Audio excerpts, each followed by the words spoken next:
Salut à tous, vous êtes sur la chaîne lecato.fr. Aujourd'hui, on se retrouve pour un petit point d'actualité catholique en compagnie de Shinpachi et Yuri. Nous allons évoquer les chrétiens qui se sont joints à la manifestation Nous Toutes. Nous allons également parler de l'attentat commis sur une parade de Noël aux USA, de l'Australie et de la vaccination obligatoire du diocèse de Brisbane, où Monseigneur de Brisbane souhaite la vaccination totale pour son église. Et enfin, je finirai sur la béatification du père Jan Macha, un Polonais de la Seconde Guerre mondiale. N'hésitez pas à vous abonner, mettre un splendide pouce bleu et partager cette vidéo. Tous les articles mentionnés dans la vidéo seront bien sûr disponibles sur le site lecato.fr et les liens seront en description. Donc comment allez-vous? Vous allez bien? Ça va? Encore une bonne semaine? Ouais, ça va, et toi? Ça va, nickel. Et toi, Shinpachi? Ça va, et toi? Ah, merde. Nickel. Donc pour commencer, nous allons voir ensemble cette manifestation Nous Toutes. Alors qu'est-ce que c'est Nous Toutes? Nous Toutes, c'est un collectif féministe engagé contre les violences sexistes, sexuelles, économiques, psychologiques, verbales et physiques faites aux femmes. Il regroupe des personnes physiques, des associations et des organisations syndicales et politiques.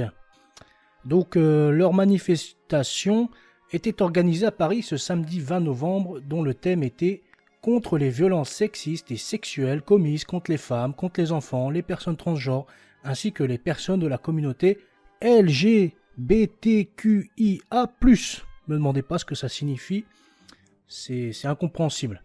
Est-ce que vous avez entendu parler un petit peu de cette manifestation récemment? Ouais, j'en ai entendu parler avec le collectif Nemesis qui était allé. Donc tous les grabuges qu'il y a eu, les bagarres, etc. Ah, c'est vrai qu'il y avait eu des vidéos qui tournaient sur ça. Oui, c'est ça.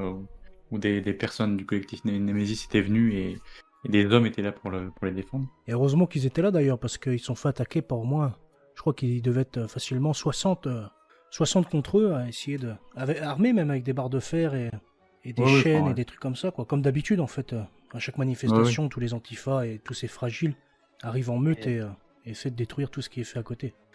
Et donc on va rebondir là-dessus parce que du coup, nous, de notre côté, pour la première fois, il y a un cortège chrétien qui se revendique du Christ, parce qu'il utilise le terme chrétien, qui s'est joint donc à Nous Toutes, afin de faire entendre leur voix autour des victimes de violences sexistes et sexuelles dans nos églises.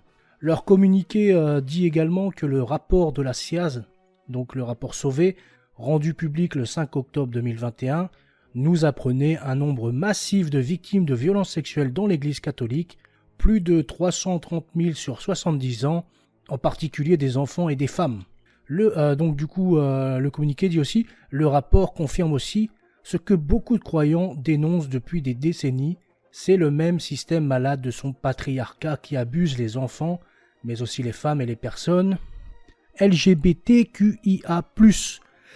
Alors j'en ai pas croisé beaucoup des personnes se revendiquant LGBTQIA+, dans les églises, mais passons. Donc du coup les associations participantes indiquent encore que selon elles, l'Église catholique, mais aussi les institutions chrétiennes sont nombreuses à mener de violents combats pour imposer des stéréotypes discriminants, une différenciation inégalitaire des sexes, la hiérarchisation des sexualités et une représentation unique et excluante de la famille. Alors du coup, ils nous reprochent d'avoir des stéréotypes et d'exclure la famille, entre guillemets. Je sais pas ce que vous en pensez de ça. C'est assez cocasse quand même. Ah, c'est très cocasse, surtout quand on se revendique chrétien, de dire que dans l'église, il y a des abus de ce type. Surtout contre la famille, alors que l'église est la première à défendre la famille, contre toutes les attaques de ces groupes-là. Ce sont les mêmes personnes qui viennent à déconstruire décret après décret en autorisant le mariage pour tous, etc. Et qui ensuite viennent gueuler contre l'église qui attaque la famille. Ouais, c'est sacrément drôle. Et toi, Yuri, t'en penses quoi de ça, du coup, de ce petit... Mais on peut voir que l'association chrétienne qui s'appelle le Comité de la Jupe, on peut noter le fait qu'ils ont en 2012 créé sur leur site web une carte pour dénoncer les paroisses où les femmes étaient exclues du service de l'autel. Quand même très... Ah oui. Ça rappelle les heures les plus sombres. Oula oui, là il y a le bruit des bottes qui vont arriver même. Ah oui. Du coup ces personnes même, donc c'était 3 associations, 3 ou 4 je crois. C'était le comité, donc comme tu as dit, de la Jupe, David et Jonathan. David et Jonathan, c'est un groupe chrétien LGBT, ou encore Tout Apôtre. Elle revendique dès lors une solidarité entre les femmes, les personnes LGBT, blablabla, et les victimes de pédocriminalité, ces catégories n'étant pas imperméables les unes aux autres. Ce cortège chrétien veut témoigner de l'engagement de nombreux, donc du coup c'est de l'inclusive, un nombreux SES, je sais pas quoi, chrétiens, pour les droits de toutes. Aujourd'hui, comme hier, nous dénonçons les combats de la Manif pour tous contre les droits de minorité, conclut le communiqué. Donc du coup, il s'attaque à la Manif pour tous, qui est elle pourtant là pour protéger la famille. Donc ça c'est cocasse entre ce paragraphe-là et celui d'avant.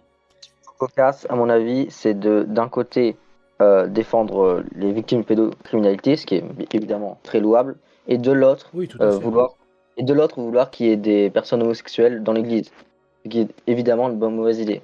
Parce que sachant aussi qu'il faut noter que je crois que c'était 70% des actes pédophiles dans l'église sont faits par des homosexuels. Oui. Oui. Évidemment, ça Oui. personne ne dit. Donc bon.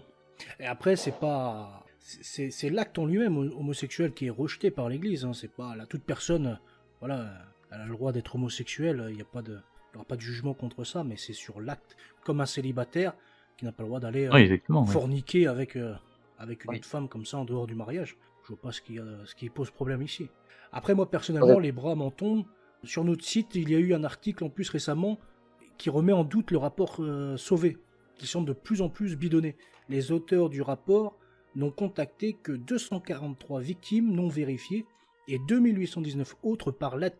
Donc ça donne un total de 3062 victimes, alors que le rapport fait état, lui, de 70 fois plus de victimes, soit 215 000. Donc même là, on voit que le rapport, il commence un peu à se casser la gueule aussi. Non, vous voulez pas intervenir, les gars? Non, mais oui, je me suis pas trop penché sur le rapport Sauvé, mais si tu le dis, oui. Bah, Ça ne m'étonnerait pas qu'il soit bidonné, ça c'est sûr. Bah, du coup, il y a eu un article, on a fait un article sur le cato.fr et qui Ah oui. explique également les méthodes qui ont été amenées à faire ce rapport par rapport à des sondages assez bidons, etc. Enfin, il y a eu beaucoup de. C'est une attaque contre l'Église en gros. Mais après, il faut pas non plus nier qu'il y a eu ça, qu'il y a eu des choses. Oui, bien sûr. Oui. Non, bien sûr. Ni les dénoncer, il faut les dénoncer, quoi, bien sûr. Évidemment, c'est clairement une attaque contre l'Église, surtout quand on voit que Jean-Marc Sauvé, c'est un haut fonctionnaire de l'État, un haut fonctionnaire de la République qui est profondément anticlérical. Donc, à mon avis, si 2 et 2 font 4, je pense qu'on peut vite voir que ce rapport n'a pas pour objectif de protéger les jeunes, mais bien au contraire de juste attaquer l'Église. Ouais, perso, j'accorde aucune confiance à ces gens-là. Hein. C'est un énarque, Jean-Marc Sauvé, non. Ouais, non. Il y avait peut-être d'autres personnes mieux placées pour faire ce genre de rapport. Et je comprends pas pourquoi l'Église a mis ça dans les mains de ces gens-là. Je comprends pas. Mais après, bon, le pape connaît un petit peu ses amitiés avec les mondialistes. Hein. Et puis aussi, donc du coup, dans leur communiqué, comme je disais tout à l'heure, ils utilisent l'écriture inclusive. C'est clairement signé.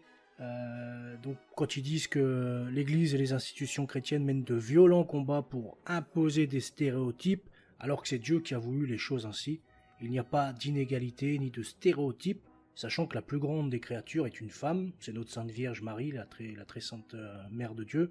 Donc la victimisation à outrance nous casse un petit peu les noisettes.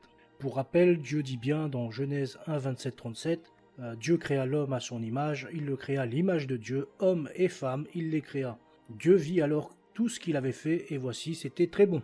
Dieu, c'est Dieu qui veut cette image de la famille, un homme, une femme, et cette image même de la société même.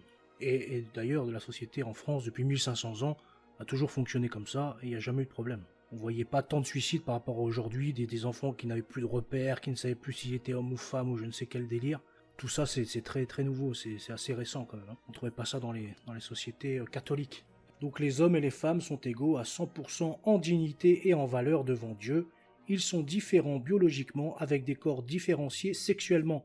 Dieu a choisi d'exposer son image chez les hommes et les femmes, et ce de manière différente, mais complémentaire.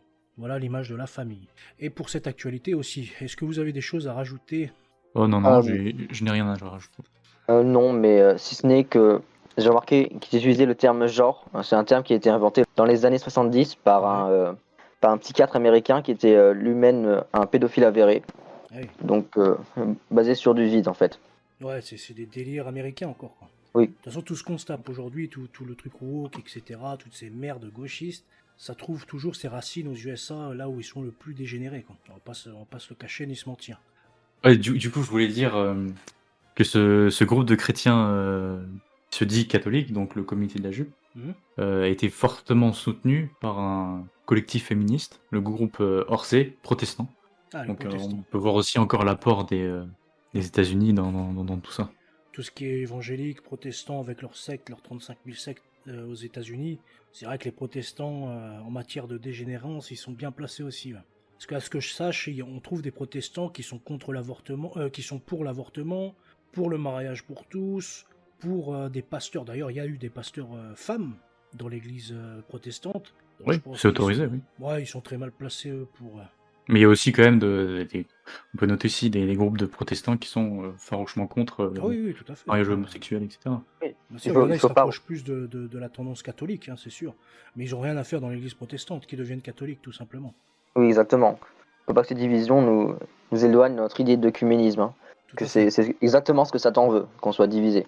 Et puis d'ailleurs, il le fait très bien, hein, toutes les divisions. Même dans l'église catholique, il y a des divisions hein, sur plein de choses. Après, on peut retrouver les camps, c'est des vacantistes, dits modernistes, traditionalistes. Il y a quand même pas mal de camps, il y a beaucoup de divisions hein, entre orthodoxes, catholiques. Il y a quand même le père du mensonge est à l'œuvre. Et moi, je rajouterais aussi, du coup, à mes amis chrétiens, catholiques, protestants, tout ce que vous voulez, de se séparer de ces associations, le comité de la jupe, David et Jonathan, ou encore tout apôtre. Ça, c'est du faux drapeau, c'est du communiste d'extrême gauche. Et je vous appelle à ne pas suivre ces groupuscules qui vous mèneront plutôt en révolte contre Dieu plutôt que dans sa voie. Je sais pas ce que vous en pensez.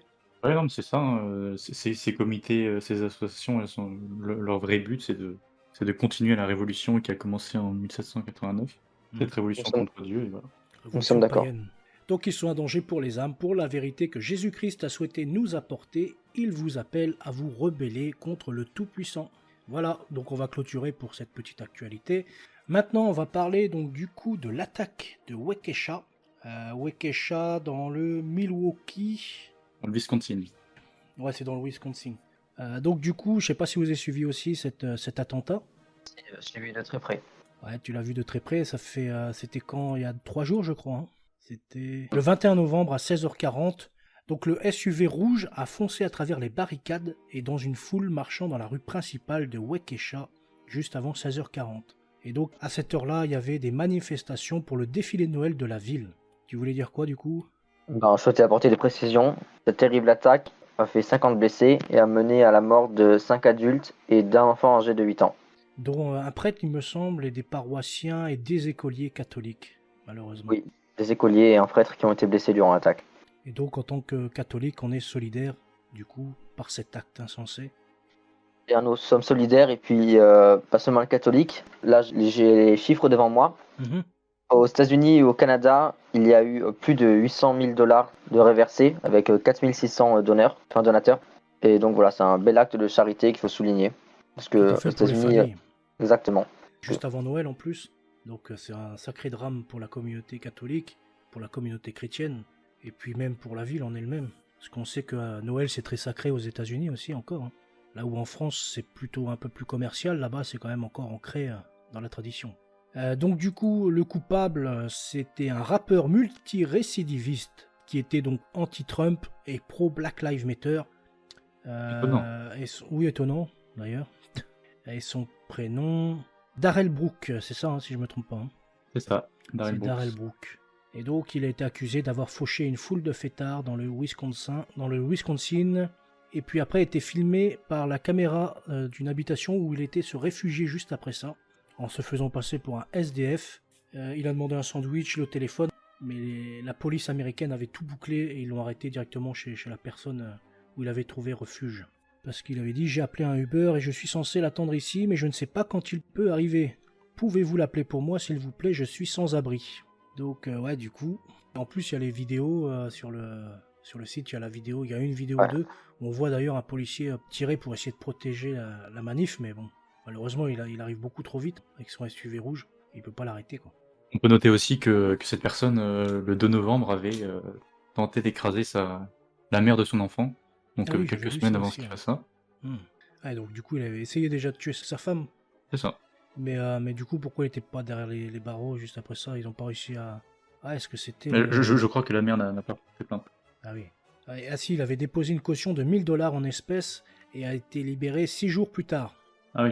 Ah oui, d'accord. Ah, donc du coup, 6 jours plus tard, et puis quelques jours plus tard, du coup, il vient faucher les gens dans la manif. Ouais, c'est grave hein, quand même. Hein. Ouais, parce que du coup, il fait face à 5 autres accusations criminelles, y compris pour violence domestique et coups et blessures. Ouais, du coup, plus les meurtres là qui vont y être attribués. Et il y a un témoin qui disait aussi qu'il esquivait les voitures, mais n'esquivait pas les piétons. Donc il était C'est là horrible, vraiment enfin, pour tuer. Il était vraiment là pour tuer le plus possible. c'est horrible. Ouais. Un SUV à lancer à pleine vitesse, ça fait des sacrés dégâts. Il avait aussi été reconnu coupable dans une affaire de violence sexuelle en 2006. Ah oui. Ah, donc très connu de la justice, quoi, comme d'habitude. Hein. Ouais. Les victimes, donc il y a une femme de 79 ans, 71 ans, 52 ans, 52 ans et un homme de 81 ans. Plus l'enfant de 8 ans qui a été mort des suites des blessures. Ouais, donc du coup, c'était confirmé à l'hôpital, ça, du coup. Il y a eu un petit Oui. gamin. Ah, du coup, amis chrétiens, amis catholiques, je vous invite à prier pour ces familles et pour toutes ces personnes. Ouais, et ben, un tragique attentat encore. Et du coup, vous avez quelque chose d'autre à dire pour cette actualité? Oh non, j'ai rien à dire. Concernant cette tragédie du Wisconsin, c'est le pape qui, dans un communiqué officiel, affirme aux victimes et aux familles des victimes qu'il se sent proche spirituellement d'eux et qu'il prie pour eux. Et il précise qu'il implore les dons divins de guérison et de consolation sur les blessés et les endeuillés. Et en conclusion du télégramme, le pape dit prier le Seigneur d'accorder à tous la force spirituelle qui triomphe de la violence et vainc le mal par le bien. Donc voilà, notre pape apporte tout son soutien à ces familles endeuillées. Une très belle homélie en tout cas, en espérant que les grâces découlent du ciel pour ces familles et ces endeuillés. Et du coup, voilà. On peut relever que l'archevêque Jérôme a déclaré dans une vidéo que, en tant que berger de la communauté catholique du sud-est de Wisconsin, je me sens obligé d'être solidaire de ceux qui ont été touchés par cet acte insensé. Donc, ouais, du voilà. coup, à mon avis, il va y avoir des belles messes et puis il va y avoir des belles prières publiques, je pense, pour ces sacrifiés du Christ. Donc, on allait voir également Monseigneur de Brisbane qui demande à tout le monde de se vacciner. Je sais pas si vous avez vu ça. Non, je pense pas, parce que c'est en Australie. Donc, en Australie, en ce moment, ça chauffe un peu. Hein. Bon, ça m'étonne pas de complètement l'Australie en ce moment. fanatiques. Ah ouais, c'est du fanatisme. Je ne comprends rien à ce qui se passe en Australie avec l'Église. Déjà qu'ils avaient validé quelque chose sur l'euthanasie. J'avais posté un article qu'ils demandaient aux prêtres de donner les sacrements à des gens qui voulaient se suicider. Ouais. C'est vraiment terrible ce qui se passe avec l'Église là-bas. On dirait qu'il y a une révolution australienne anti-Dieu qui se met en place avec comme nouvelle religion la vaccination, le confinement et tout plein de choses. Et les camps pour camps. personnes contaminées. Ouais. Faut le souligner. Ce qui est choquant, c'est que le pape ne fasse rien et que Rome ne fasse rien en général. Alors c'est le silence radio de ce côté-là. Hein. J'ai pas vu de déclaration ou de communiqué du pape disant aux églises australiennes de se calmer un petit peu, quoi, de redescendre un petit peu à leur place. Et non, il n'y a rien eu sur ça. Hein. Donc du coup, qu'est-ce qu'il a dit, ce cher Monseigneur de Brisbane, dont l'archidiocèse australien de Brisbane a annoncé que tous les employés de l'archidiocèse, y compris le clergé, les entrepreneurs et certains bénévoles, doivent être entièrement vaccinés d'ici au 15 décembre, conformément au mandat de l'État, à moins qu'il ne dispose d'une exemption médicale. Et il a dit, comme nous voyons la situation en Australie et à l'échelle internationale, il est clair que la vaccination est le moyen le plus efficace de réduire le risque d'exposition ou le risque de transmettre le virus à d'autres au sein de notre communauté. Il a déclaré ça le 16 novembre sur le site web de l'archidiocèse. Et par conséquent, poursuit le communiqué, l'archidiocèse de Brisbane a décidé que les employés, les sous-traitants et certains bénévoles devront avoir reçu 2 doses d'un vaccin Covid-19 d'ici le 15 décembre, à moins qu'ils ne disposent d'une exemption médicale officielle. Et du coup, pour appuyer ça, il dit « Un pasteur ou un pasteur adjoint dans le ministère paroissial doit connaître les fidèles, visiter les familles, prendre soin des fidèles, les fortifier dans le Seigneur et rafraîchir les fidèles avec les sacrements », écrit-il dans la lettre. Cela signifie que le clergé engagé dans le ministère paroissial doit être proche des gens dans les circonstances de la pandémie. Le clergé engagé dans la pastorale qui n'est pas doublement vacciné met en danger les fidèles de la paroisse. Il présente un risque pour les fidèles qu'ils servent ainsi que pour leurs familles, a-t-il ajouté. Les prêtres et les diacres qui ne sont pas doublement vaccinés manquent à leur devoir de diligence envers les fidèles. Alors ce boomer Monseigneur là, du coup, je sais pas s'il regarde vraiment l'actualité, mais c'est compliqué de conclure que le vaccin protège à 100%, et au contraire ne permet pas la transmission. Donc je sais pas d'où il sort ces chiffres encore, ce boomer, mais ça commence quand même à barber un peu. Bah, d'empêcher la transmission, c'est absolument faux, puisque l'Australie n'a jamais connu autant de cas positifs qu'avec le vaccin. Ouais. Voir si peut-être il y a 5 fois plus de cas positifs avec le vaccin qu'il y en avait avant. Oui. Donc comme quoi, je sais pas, ouais, moi je sais pas où il prend ses sources en tout cas. Hein. Moi non plus. Parce que là, il oblige du coup les prêtres et tout le monde, hein, toutes les églises. Donc du coup, ça va déserter, hein, je pense. Les gens, ils vont se dire, bon, on m'impose pas à faire le vaccin, je suis désolé, quoi. Et l'église, c'est pas dans les racines de l'église d'interdire un fidèle à travailler pour Dieu parce qu'il est soi-disant pas ça ou pas encore ça. Mais après, la vaccination en Australie, elle va devenir obligatoire, non? Je crois que du coup ils veulent envisager ça et une obligation. Ouais, je pense. Mais ouais, enfin bon, c'est un peu, ça devient grave quand même. Hein. Parce que Jésus n'a jamais dit aux lépreux, cassez-vous parce que vous êtes lépreux, n'approchez pas quoi. Donc, Exactement. c'est pas parce que les gens ne sont pas vaccinés qu'ils sont malades. Faut arrêter quoi. C'est un truc qui est censé avertir, voire protéger au cas où.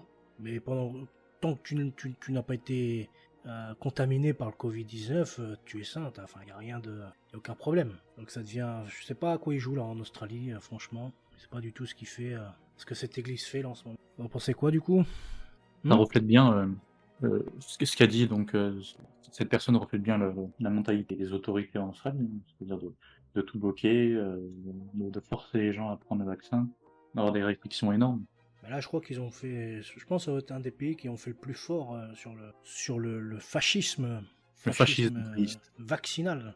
Non mais sérieusement, on arrive à des mesures, franchement, c'est complètement grave. Hein. Oui, de mettre des gens dans des camps parce qu'ils ont attrapé le Covid, Oui, absolument incroyable. J'ai même vu des vidéos où ils allaient chercher des enfants de couples non vaccinés. C'est quand même, on est à un gros niveau là. Hein. Je sais pas comment ça va se finir là-bas en tout cas, mais à mon avis, ils cherchent la guerre, ils cherchent quelque chose là-bas. Hein. Après, la population, elle ne fait rien aussi. Il n'y a pas eu des grosses manifestations quand même. J'ai vu ça, des vidéos qui. Oui, mais il y a eu des petits trucs, mais ça a vite été calmé. Mais dans l'ensemble, ça a été accepté quoi. Oui, il y a 77% de la population qui est vaccinée là-bas. Ouais. Voilà. De toute façon, la seule chose qu'on puisse faire à ce niveau-là, c'est de prier pour eux, hein, comme prier pour les églises tout autour du monde. Ah bah oui, de toute façon, nous à notre niveau, il faut remettre tout ça entre les mains de Dieu et Dieu appliquera la justice nécessaire. Parce que nous, on va pas faire grand-chose quoi, malheureusement. Et donc voilà, c'était pour la dernière actualité, et du coup je vais vous parler un petit peu de la béatification du père Jeanne Macha à la cathédrale du Christ-Roi. Donc du coup, Jan Macha est né le 18 janvier 1914, donc excusez-moi pour ma prononciation, c'est une ville polonaise, Chorzów Stary, un village de la province polonaise méridionale de Silésie. Il avait 2 sœurs et un frère. En 1934, il entre au séminaire théologique de Silésie. Il a été ordonné prêtre pour l'archidiocèse de Katowice le 25 juin 1939, 3 mois seulement, avant que l'Allemagne nazie n'envahisse la Pologne. Et donc, qu'est-ce qu'il a fait, ce cher prêtre? Pendant l'occupation allemande de la Pologne, il a offert son aide aux familles qui ont perdu des membres dans les combats. Il était membre d'un groupe clandestin, nom de code Konwalia, le Muguet, qui aidait les personnes dans le besoin. Il a également publié le journal clandestin Sweet. Dès les premiers jours de son sacerdoce, il s'est mis au service de son prochain, s'engageant sur le chemin de la réalisation héroïque de l'amour, chemin qui le conduira plus tard au sacrifice de sa vie.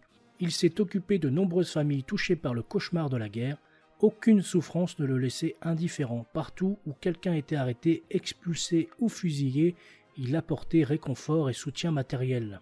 Et il n'a prêté aucune attention aux différences de nationalité, de confession religieuse ou de niveau social.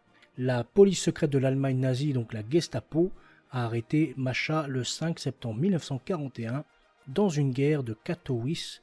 Ils ont trouvé sur lui une liste de personnes que lui et ses associés avaient aidées, ainsi que d'autres documents montrant qu'il avait collecté de l'argent et l'avait donné à des personnes dans le besoin. Après des interrogatoires humiliants, Macha est condamné à mort par décapitation lors d'une brève audience à Katowice le 17 juillet 1942. Il a été exécuté par guillotine dans une prison de Katowice à minuit 15 le 3 décembre 1942, malgré les efforts de sa mère pour obtenir une grâce.